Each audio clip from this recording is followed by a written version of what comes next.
Hey there, Jason Satterlund here. Welcome back to another vlog. Okay, so this time we are talking about Making a Storm Part 3. Dun dun dun!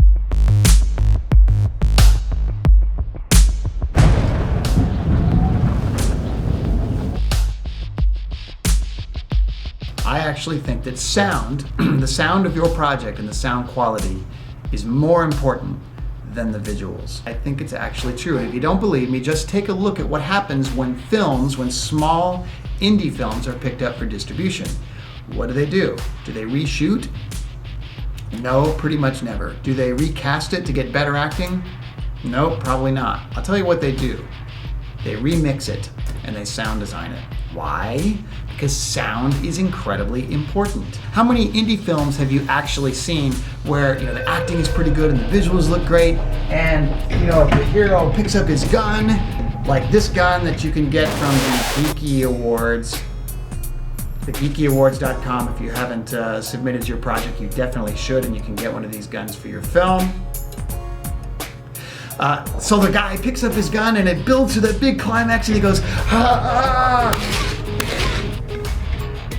I mean, how lame is that? It's like this pea shooter sound effect that comes out of the end of the guy's gun, and it's completely ridiculous. It completely takes you out. I don't care how great the visuals are. The sound has totally blown the story for you. So it's really important to concentrate on this and get it right. So the very first thing that you're gonna do when you're approaching your indie film project is, number one, budget for sound. And I would start with your on-set sound person, the guy that's actually operating the boom and mixing it. Try to get someone who knows what they're doing. So at least you've got good audio with your characters, because there's nothing worse than bad audio that you've got to go try to fix later. Get a good guy on set. The second thing you should try to build into your budget is, if you can't get a sound designer, at least get a sound mixer. And what you can do in your edit, you can actually do some sound design yourself, do all the heavy lifting, then bring it to a sound mixer and he can do it all for you. That'll save you a ton of time and a ton of money. Number two, point on my list, approach your sound design like a piece of music.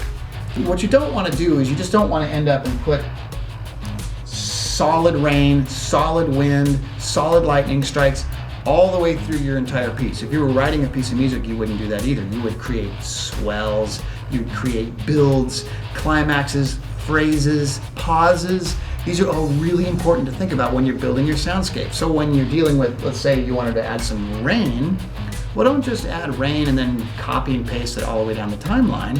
When you're in an actual storm, rain changes. New clouds come in. It might change timber, it might change the pitch or the surround. It might get bigger, it might get smaller, the wind might pick up and drop the rain down. There's all kinds of things. So think about that when you're building a storm. Look at it like a piece of music. Well, I'm Jason Satterlund. Thanks for watching. Make sure that you subscribe so you can see more vlogs. You can see the little subscribe button right here. You can come on over here for more vlogs. Check out Making a Storm Part 1 and 2. You can also follow me on Twitter at bigpuddlefilms.com and on Facebook, Big Puddle Films. Have a great one, and we'll talk to you soon.